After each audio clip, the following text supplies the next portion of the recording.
चुड़ैल।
हो जाएगा।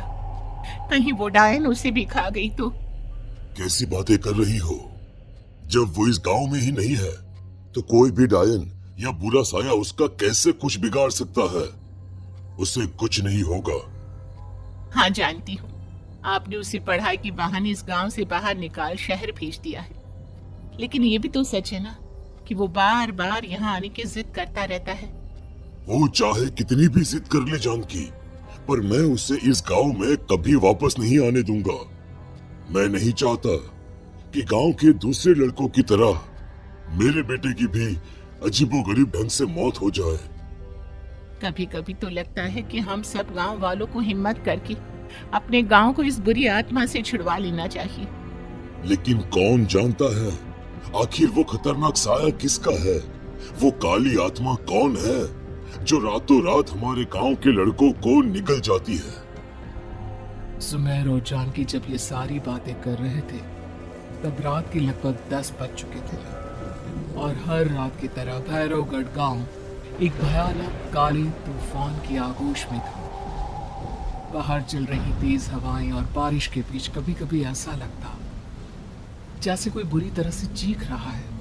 किसी के तड़पने और चीखने की आवाजें गांव के कानों में बार बार टकराती, पर वहां रहने वाले किसी भी औरत या आदमी के अंदर इतना साहस नहीं था कि वो अपने घर से बाहर कदम रख के उन आवाजों तक पहुंच सके। सो जाओ जानकी और घर के खिड़की दरवाजे कसकर बंद कर दो। अब जानकी सब खिड़कियां ठीक से बंद करने ही लगती है कि तभी उसे अपने घर के दरवाजे पर जोर जोर से खटखटाने की आवाजें सुनाई देती है। इन आवाजों को सुनकर जानकी और सुमेर के चेहरे डर से पीले और हाथ पैर ठंडे पड़ जाते हैं। जानकी, जानकी, इतनी रात कौन होगा? पता नहीं, ऐसा लग रहा है कोई बुरी तरह से दरवाजा खटखटा रहा है। अरे हाँ, पर किसी की आवाज भी तो नहीं आ रही। क्या करूं? दरवाजा खोल लूं या नहीं? कहीं ऐसा ना हो कि किसी को हमारी मदद की जरूरत हो।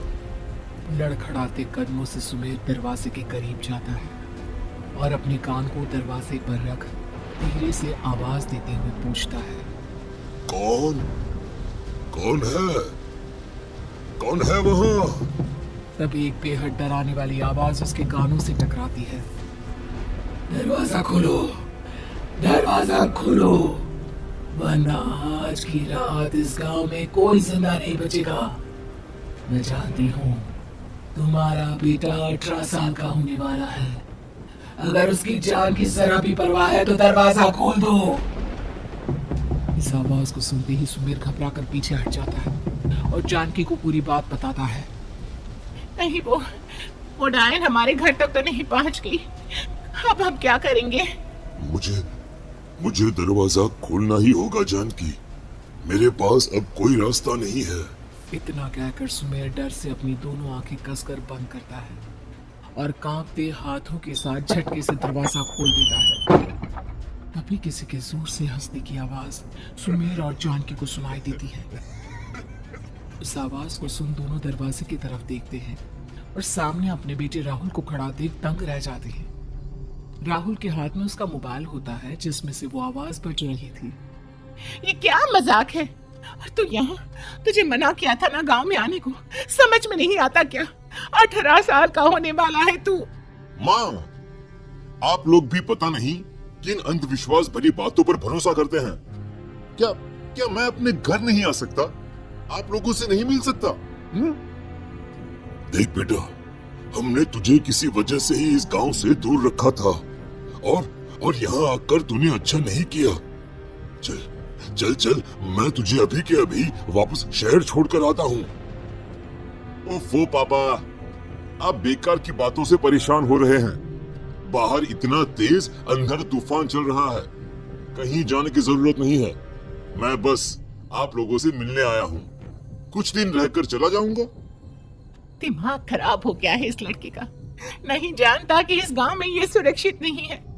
किसने कहा था तुझे यहाँ आने को? ये आवाजें सुन, बाहर से जो आवाजें आ रही है तुझे सुनाई नहीं देती क्या? अरे माँ, जब जोर से तूफान चलता है, तेज हवाएं चलती हैं, तो इसी तरह की आवाजें आती हैं। ये बहुत नॉर्मल है माँ। नॉर्मल होगी तेरे लिए बेटा। 4 दिन शहर में पढ़कर आया है तो अपने माँ बाप की बात नहीं मान सकता। माँ, मुझे अभी बहुत जोरों से भूख लगी है, पहले कुछ खिला दो, और रात भी बहुत हो गई।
के ऊपर डॉक्यूमेंट्री फिल्म बनाऊंगा।